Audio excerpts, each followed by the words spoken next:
Hey, Caspar. Looks like it's just you and I today. Yo. Yeah, cool. No worries.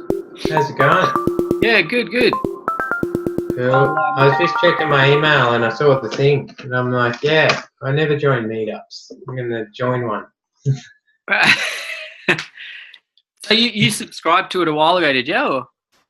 Yeah. I think I'm on a few and I usually work too much and so I never get around to going to them. But yeah, I work from home a lot and Okay. my idea was to kind of get out of my office, but yeah. Oh, sorry, I put my camera. Hold on. That's all right. I usually I don't know if you've got any objection to this, but I usually record these and put them on the Meetup group and on YouTube just so we can get more people turning up. Just so you know. Yeah. If you're cool with that, I'll let it keep recording. If you're not, All right. No worries. Yeah, with I guess the intention behind the meetups was really to help people have an avenue to connect. Like you said, you're busy, you're working from home. Yeah. Eventually, I did do some kind of face-to-face meetups about a year ago, but I've reverted to this as well, just so I can build a bit of momentum and then hopefully start the face-to-face meetups in 2019. Again. Yeah, fair enough. No worries. So what do you do? Yeah. What work do you do at home? I develop training materials and stuff. So okay. Mostly e-learning, stuff like that. Yeah. So can you see me? Like, I can see you now. Before the camera was kind of facing the ceiling, and it was... Yeah, because I've got all these screens and my laptop's like usually in an awkward position. No, so I just do mostly training and stuff. I work with Liberate. We're kind of a company, mostly east coast of Australia. So okay. Yeah, and head office is in Melbourne. But yeah. Oh, cool. And you're based in Melbourne? Oh, I'm in Canberra. Yeah. Oh, you're in Canberra. So I joined a few Canberra meetups. So. Okay. Yeah, there's a few. Yeah. There's a few, and I put the meetup to both Melbourne and Canberra groups because I've started one in each. Yeah. But I'm based in Canberra too, so that's great. Yeah. Cool. All right, so e-learning, like stuff like Captivate and things like that, or yeah. Oh, you know about that? Yeah. All sorts of stuff really. Sometimes it's like performance support stuff. So, kind of creating resources that people need while they're at work, kind of as they need them, training packages and like the whole analysis side of things, where just basically trying to solve a problem that training could fix, kind of thing. Yeah. But yeah, software wise, like sometimes it results in using kind of Storyline or Lectora or Captivate or mobile apps we do and stuff like that. So, cool. Yeah. Well, the mobile apps sound interesting. I guess that's the new frontier, right? yeah. It's kind of mostly because it's kind of more of a request, really. Yeah. No, it's. I was kind of against a bit of some of the mobile stuff in the beginning, just because I don't know. Whenever I would want to sit down and do some training, I had this silly idea in my head of, well, when I don't want to concentrate, I look at my mobile, and when I do want to concentrate, I specifically use a larger screen, and that delineates the difference between concentration mode or, stuffing around and sending messages and stuff. And I thought most other people are in the same mind, and they were up until kind of 2014, I started to see people could actually concentrate on their mobiles, albeit with whatever interruptions, but still, if the content's engaging enough, they could still choose to concentrate and take things in, and information retention can still be good. So anyway, I was so eventually I was like, oh, okay, yeah, I can see it starting to make sense, especially with I guess, I think it was like 2011 mobiles. I think it was over 50% of all internet traffic or something. But that still didn't have me convinced. But what slowly has is the reality of kind of younger people in their kind of or late teens or early 20s who might kind of have a Samsung type tablet or something like that, and they'll choose to like do their uni work practically on a phone. And I'm like, oh, okay. So I can see it shifting where, the line between tablet and mobile is becoming more and more grey, and the line between laptop and tablet is also becoming really grey. So it's going to this place of like, Windows works with touchscreen or it doesn't, and it still works fine. And, so people are continuing to kind of use devices, and, and that's good. But, but it's slowly changing. It's not changing that rapidly. It's been, I don't know, I guess if you're involved in doing all the stuff all the time, it kind of seems pretty slow because it's been 8 years of mobile slowly overtaking everything. So yeah. Well, so 10. Do you put kind of like someone teaching, let's say they have a whiteboard, do you record that and put it on, or is it more kind of the software where you run through screens and then you click on this screen, that kind of training, or a bit of both? Oh yeah, totally depends. I mean, it's a good question. It's a big question because I mean, when it comes to training, it's such a diverse thing, right? Like there's so many subcategories, and then there's so many mediums, and there's so many different kind of not just topics, but different mediums that people learn the best in. Yeah. For different subjects, right?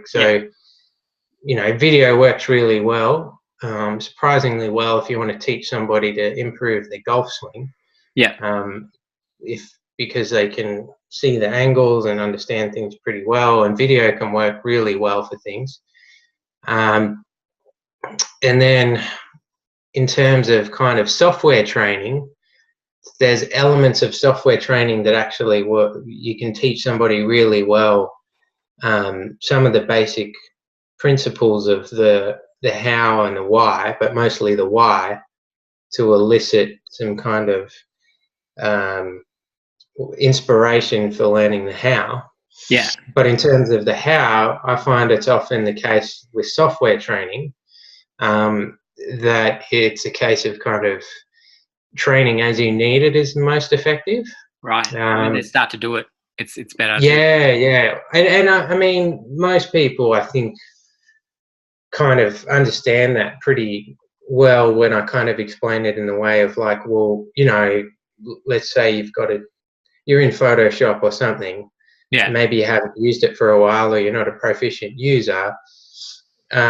You're not really going to pull out one of those big Adobe textbooks on how to and try and look for the chapter and then read through step by step and read the blurb before the steps and blah, blah, blah. What you're looking for is like, I know it's a thing that takes me 2 seconds to find, but finding it could take me anything from 30 seconds to 5 minutes. And I just want to reduce the 5 minutes down to like 5 seconds. So you go to YouTube and you type in, what's the name of the thing that I'm looking for? Oh, right. It's in the panel. It's on the right. There's a drop down.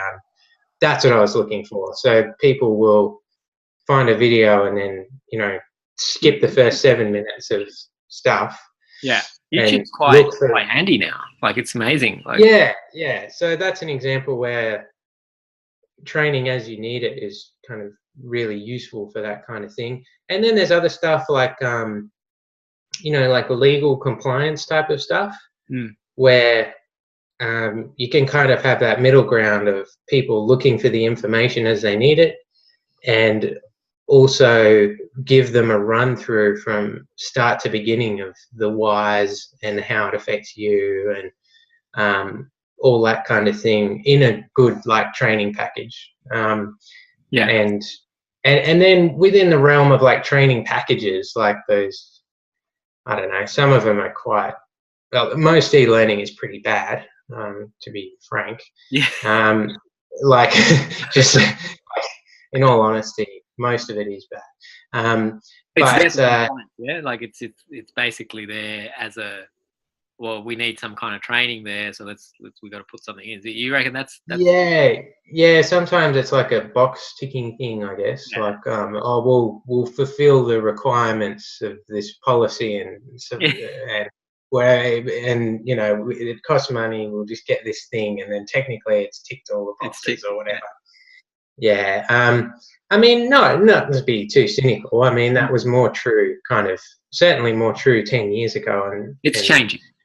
Yeah, massively less true now. It's very rare now. But I mean, I guess within within the realm of like training packages, like an online, like you essentially looking at a screen, the information's there, and there's a million different ways to creatively kind of help somebody to ingest it, and not to mention retain the information, which is a whole another topic. But I think there's a really good middle ground for allowing people to, because you can kind of have a training package that if you were to do every part of the training package, it would take an hour. Yeah. But the reality is, you do a training package for an organization, and there's going to be multiple like different types of staff members who are going to look at the training package. And the biggest kind of problem I see is, I guess, this one size fits all training thing, where people will see a couple of bits of information where they go instantly, oh, that's not my job, or that part doesn't apply to me. Yeah. And by default, and I've done it, where you just hit the next button or the icon or whatever takes you through it, just because you want it over with, because most e-learning is pretty boring. And then you find people switch off, and then they're not taking the information in that they should, because they've spotted the stuff that's not relevant, which is, our brains are all, wired to kind of spot things that aren't relevant, so we know whether things are relevant or not, because we're constantly inundated with, like, an email every 6 minutes and a notification every 8 minutes, and focus is a commodity. It's like something that's rare, like you want to savor as much focus as you can during the day. So well, I mean, focus is the biggest kind of bought and sold product nowadays, in terms of Facebook and stuff. There's I'm trying to remember his name, but he kind of refers to Facebook as a behavioral modification engine that is, rather than social media, it's more of a tool to grasp attention from using, the weak points of kind of human limitation. So I'm sure there's probably research behind it. We know how they strategically place different components. Yeah. Oh, absolutely. Yeah, like A/B, like the next level of A/B testing, where it's not just A/B testing, it's like A to Z testing. There's 27 different, slightly different permutations, with one pixel moved over slightly to the left, and that improved making people scroll an extra 3 seconds, so they went with that version, and then iterated again and again and again, until suddenly people find themselves, why am I on Facebook so much? Why am I keep checking it? They might not understand they've been sucked in. But within the realms of like sorry to go on a tangent, but Yeah. and within the realms of like the training package thing, there's you could have a course that's like an hour, and then you say it's for it's for 5,000 staff members across 6 different positions. Well, you can. There's parts of that parts of the information within the training package that's relevant to all. Yeah. But you usually find a good 60 to 70% of it is only relevant to either 1, 2, 3, 4, or 5 of the 6 different employment categories, right? Oh, right. Okay. Yeah.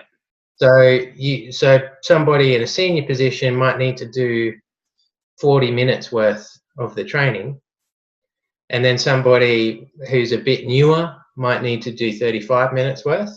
Yeah. And then someone who's like middle ground, been there for a while, maybe they're on the phone a lot, they're working at a call desk or whatever, they're actually only 23 minutes or so of the entire package is relevant to them.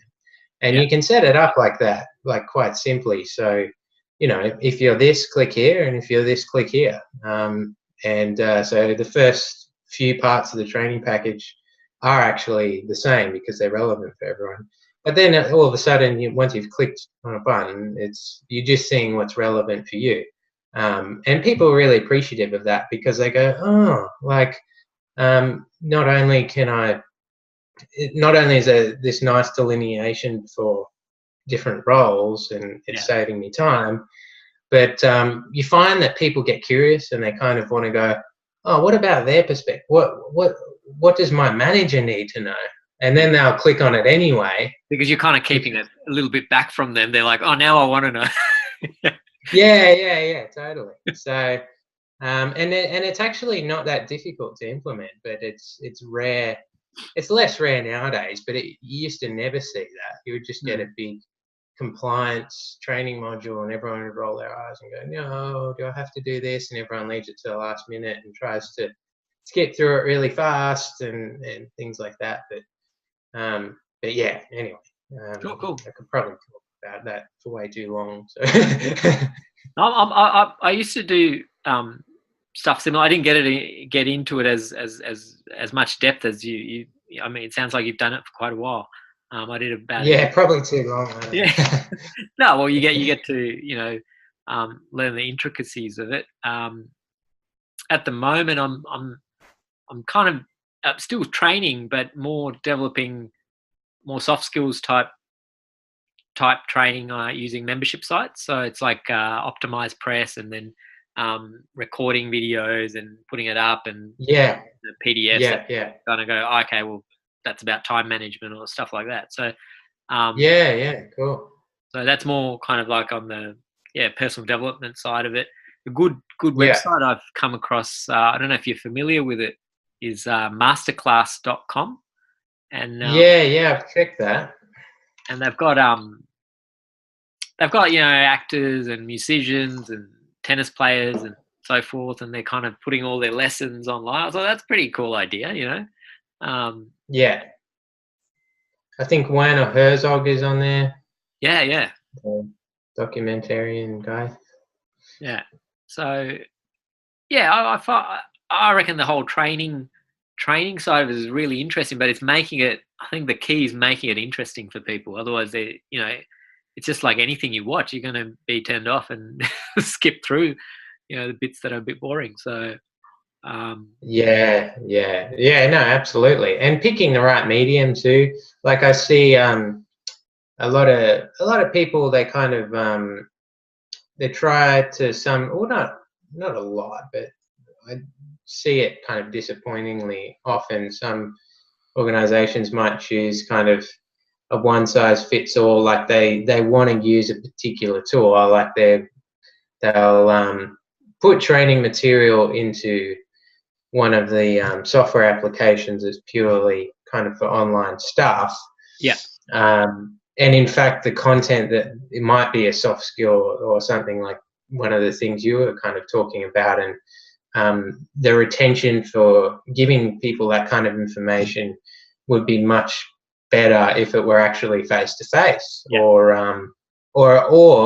if they broke it up, so there was like an introductory bit before you came in, and then it was face to face, and then there was, you know, something that wasn't, you know, but that's, you can always spot, like the ideal way of doing something. It does come back to like practicality as well, because often you've got to train 500 people and you'd be lucky to get 20 of them in the same room at the same time anyway, so you have to kind of put it online. But nowadays, with, you know, how good video is and everything, you know, like what we're doing right now, there's still kind of ways around it. So yeah.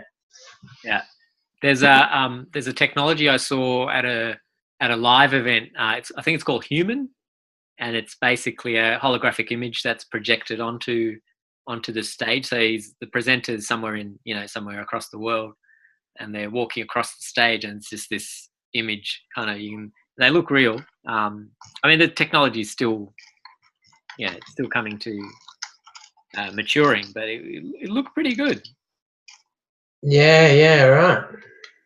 Yeah, I mean, there's a lot of there's definitely a lot of like advantages from technological innovation for training and learning and everything, but I think like one of the biggest is just the fact that everybody's really got a device in their pocket is probably the biggest one, to be honest. Oh well, and in a few years when we see kind of a more ubiquitous form of virtual reality, then it's, you know, oh, phone's always ringing. Yeah, just because you know, that immersion thing. If So you can get, you reckon virtual reality is going to come up in the next few years? yeah, I think it's like, I think you know, there's going to be like humans have always tried to simulate, you know, things in order to, whether it's make kind of you know, scientific estimations on things or predictions or whatever it is. It's inevitably the technology is going to become more and more sought after. So, and in a training context, you know, augmented reality, virtual reality, that kind of thing.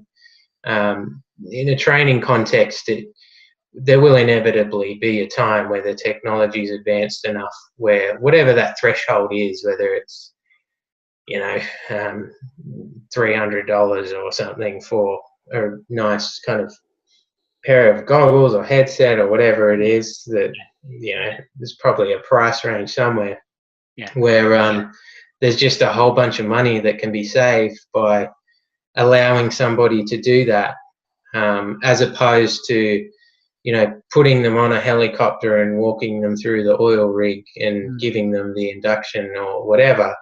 It's like, comes to a point where, well, now the technology is so good, because it inevitably will be, that there'll be like a price thing where people just choose to take that option, I reckon.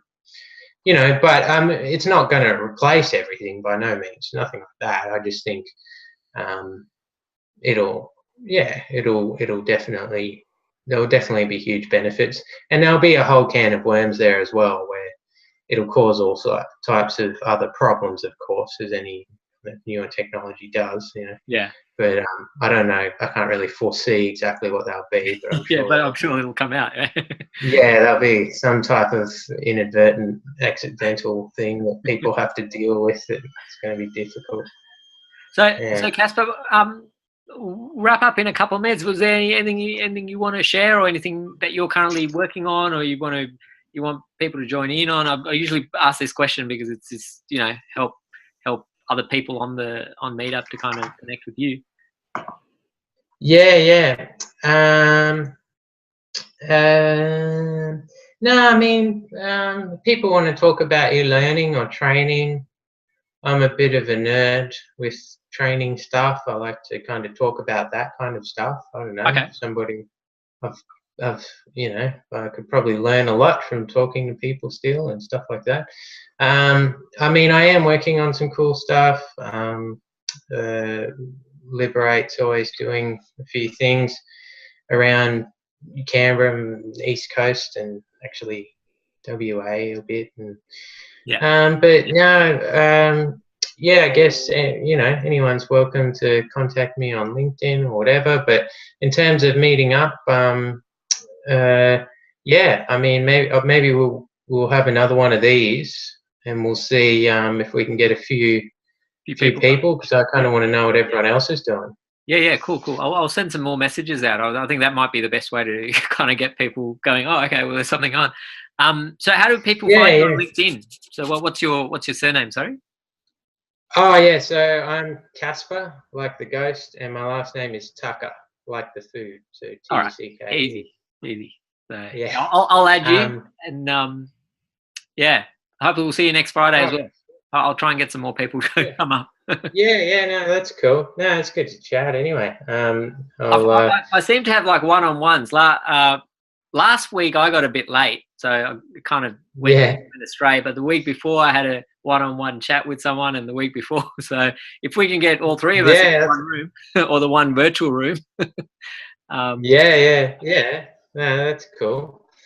Yeah, no, that's about it. The name of the guy, I forgot. The guys are talking about like how mobile phones, attention, and people glued to their devices. Jaron Lanier, that's who I was quoting when I was talking about. The way he talks about. Yeah. Anyway, there was a bit of a tangent, so no. I just didn't. Yeah, I found it kind of interesting, but yeah. Anyway, I just didn't. I wanted to make sure I remembered his name. Yeah, Jaron Lanier. Yeah. Yeah. Jaron Lanier. Yeah, I think that's how you pronounce it. Yeah. Cool. All right. I'll let you go back to e-learning and e-learning development. Yeah. And what part of Canberra are you in, man? North. I work from home a bit, so at the moment I'm actually in Casey. So Casey. Okay. So you're not far. Yeah, I'm based in Girrawang. My office is based in Girrawang, so it's not too far anyway. Yeah. Right. All right. Cool. Yeah. Well, next time we'll come to my office in Civic, or I'll come to your office wherever you are. Yeah. Or something. I don't know, get a few people and see what happens. But yeah, I mean, lately I've just kind of been head down doing stuff. So I just thought it'd be good to chat to other humans around. So I like it. Yeah. It's a good idea. Instead of get out. Yeah. head in the screen. Yeah. So, but anyway, all right. Well, yeah. All right. I'll stop the recording.